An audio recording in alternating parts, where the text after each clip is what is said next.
Muy bien, hablamos de la visita de Barack Obama a la República Argentina. Sin duda es un hecho que más allá de la simpatía o la antipatía que puedan tenerse ante la presencia del mandatario o ante la política de Estados Unidos en el mundo, evidentemente es un hecho diplomático importante, es un hecho que marca una gran diferencia entre lo que venían siendo las relaciones internacionales de la República Argentina. Desde el año 1992 que un presidente norteamericano no llegaba en misión oficial a la Argentina, el último fue durante el gobierno de Carlos Menem, Bill Clinton. Después vino en el año 2005 George Bush, que estuvo algunas horas en la Argentina, pero participando de la Cumbre de las Américas en Mar del Plata. La verdad que uno mira este fenómeno desde el punto de vista de la apertura de Argentina hacia el mundo, pero por eso convocamos a un especialista para que nos ayude a pensar en la importancia de este tema. Alejandro Musacchi es licenciado en Relaciones Internacionales y tiene la gentileza de acompañarnos. ¿Cómo va? Bienvenido. ¿Cómo te va? Gracias por invitarme. No, por favor, al contrario. Bueno, concretamente, ¿cuál es la lectura que podemos hacer con lo poquito que se conoce al momento de los resultados de esta visita del presidente norteamericano? Podemos evaluar el gesto y algunos conceptos en las primeras horas, ¿no? Al menos esto. Sí, es así. Vos bien lo dijiste en la introducción, hay un cambio en el paradigma de las relaciones internacionales de Argentina. Se trata de salir de una lógica de confrontación como se venía sosteniendo durante la etapa kirchnerista, donde había una crítica muy ácida hacia la política exterior norteamericana, fundamentalmente hacia la Argentina y la región, y se trata de normalizar, si se quiere, entrar en una etapa de normalización de las relaciones con este país. Es muy importante lo que vos señalás, el hecho de que el presidente de los Estados Unidos haya decidido venir en gira oficial hacia la Argentina, después de un hecho tan trascendente como fue la visita a Cuba, que también marcó un antes y un después en las relaciones bilaterales entre ambos estados, es decir, en lo que es la configuración de las relaciones hemisféricas de Estados Unidos. Bueno, llegar a la Argentina es muy importante, porque es el primer país sudamericano donde viene este año, donde ya de movida está firmando acuerdos de cooperación. También es un gesto el hecho de abordar temáticas como la seguridad, como la atracción de inversiones. Recordemos que hace poco la ministra Bullrich, la ministra de Defensa, estuvo en Estados Unidos, se reunió con funcionarios de la CIA, de la DEA, que es la agencia antidrogas de los Estados Unidos, y están tratando temas importantes como el terrorismo, el narcotráfico, la colaboración con información de personas buscadas por la Interpol. Son todos datos que dan cuenta de un viraje y un cambio en el posicionamiento internacional de la Argentina, que vuelve a tomar como eje y estandarte si se quiere, la superpotencia más importante del planeta, que sigue siendo los Estados Unidos. Seguro. Vamos a compartir algunos minutos de la conferencia de prensa que daba Barack Obama con el presidente Macri hace apenas algunos minutos atrás. Algunos conceptos, lo vemos. Visita, presidente, para nosotros tiene un significado especial. La interpretamos como un gesto de afecto, de amistad, en un momento que la Argentina emprende un nuevo horizonte, un nuevo cambio. Sentimos que entre nuestros países compartimos valores profundos: el respeto por los derechos humanos, por las libertades individuales, por la democracia, por la justicia y por la paz. Y además, siento que comparto con usted también una visión sobre el siglo XXI que nos desafía a la vez que nos brinda oportunidades, que es el siglo de la sociedad del conocimiento, del desarrollo de la ciencia y la tecnología, de la innovación, del emprendedorismo. Eso es lo que nos va a llevar claramente a conseguir los mejores trabajos para nuestra gente. Y quiero en este punto destacar, presidente, su liderazgo, que ha sido muy inspirador para la mayoría de los dirigentes. Usted emergió proponiendo grandes cambios y demostró que eran posibles, que con audacia, que con convicción se podía desafiar el status quo, y lo logró en su país y en el mundo. Y también eso fue un camino de inspiración para lo que está viviendo hoy nuestro querido país.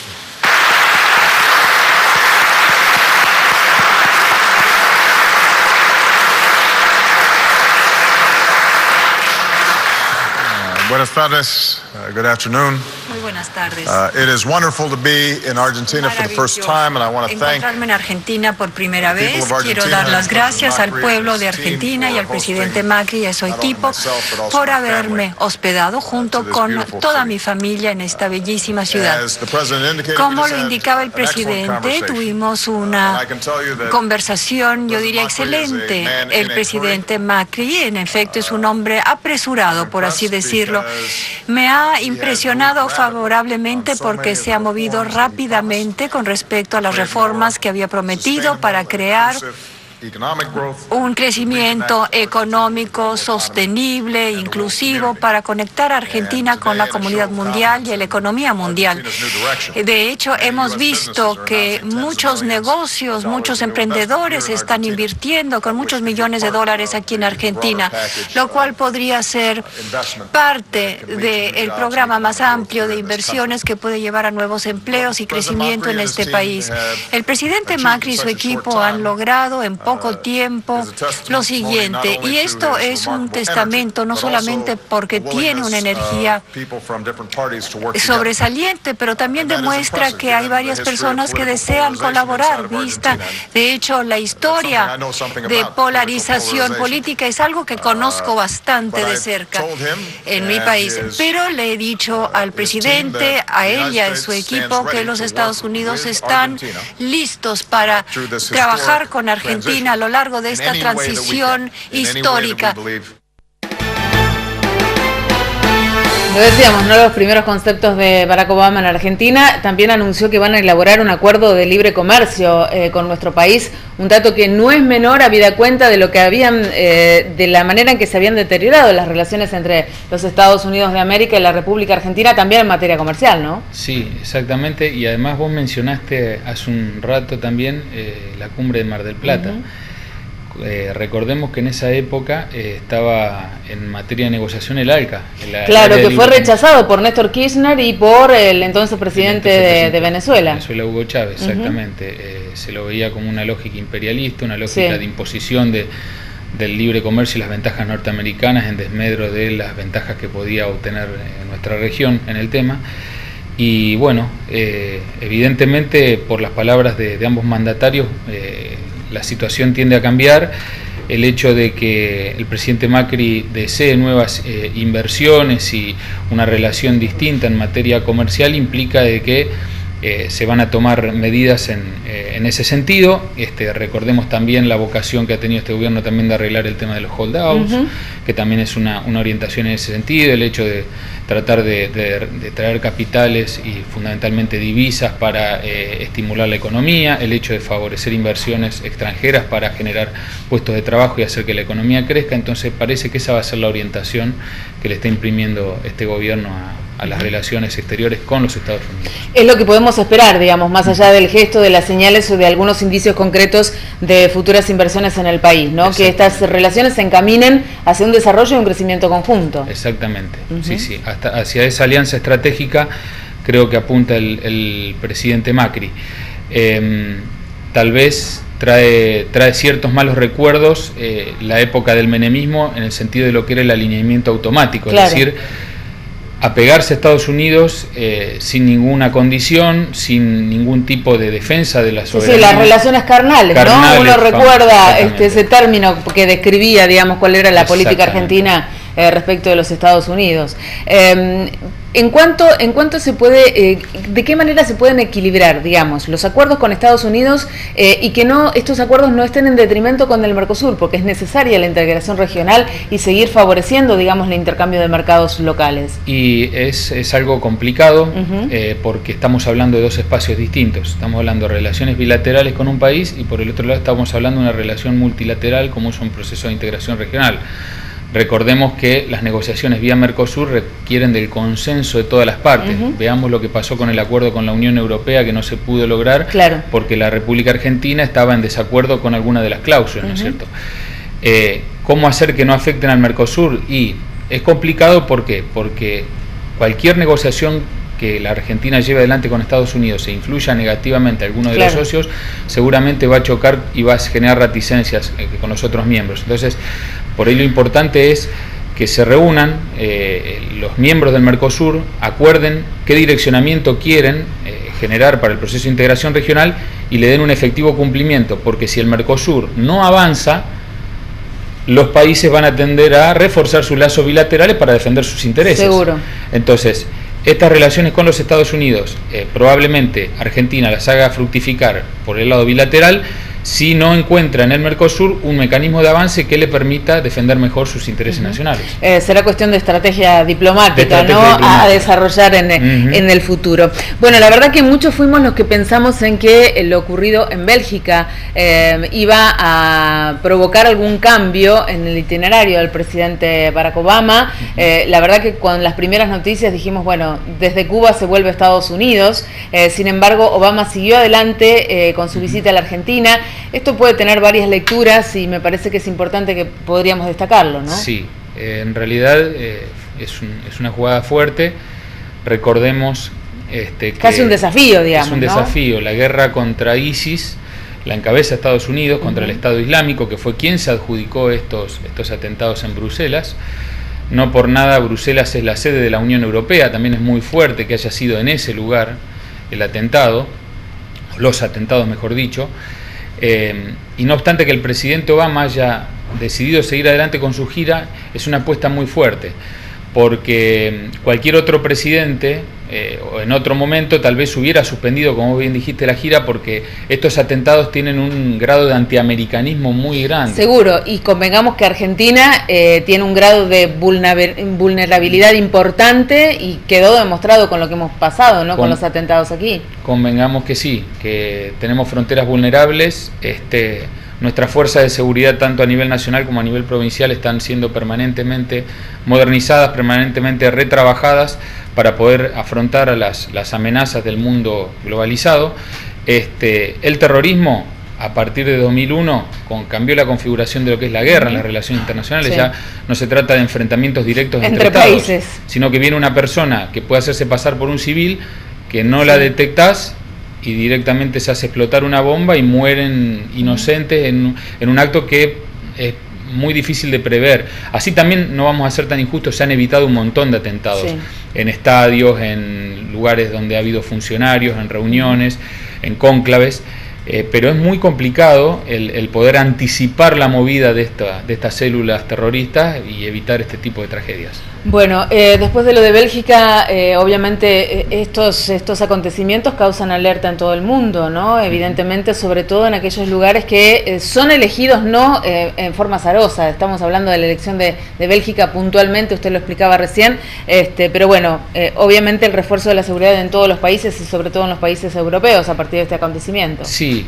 además también trae una consecuencia bastante importante, que es el hecho de que la voz de las alas más duras, más conservadoras de los países occidentales comienzan a hacer valer sus puntos de vista y a demostrar que las fronteras son vulnerables. Comienza una actitud quizás más xenófoba hacia la población árabe y musulmana, englobando o encasillándolos a todos en la misma bolsa, algo que no debería ser así. Pero uno también entiende que las poblaciones se ven inseguras y este tipo de discursos ya mucho más endurecidos y más hasta militarizados generan que sectores que son más proclives a la lucha armada alcen su voz en estos países y se genera una conciencia social donde la gente ya empieza a ver con recelo a todo lo que es distinto, a todo lo que es diferente. Seguro. Entonces, sí, lógicamente el refuerzo de la seguridad se ve como prioritario ante una demanda ciudadana que desea una sociedad más previsible en torno a estas amenazas.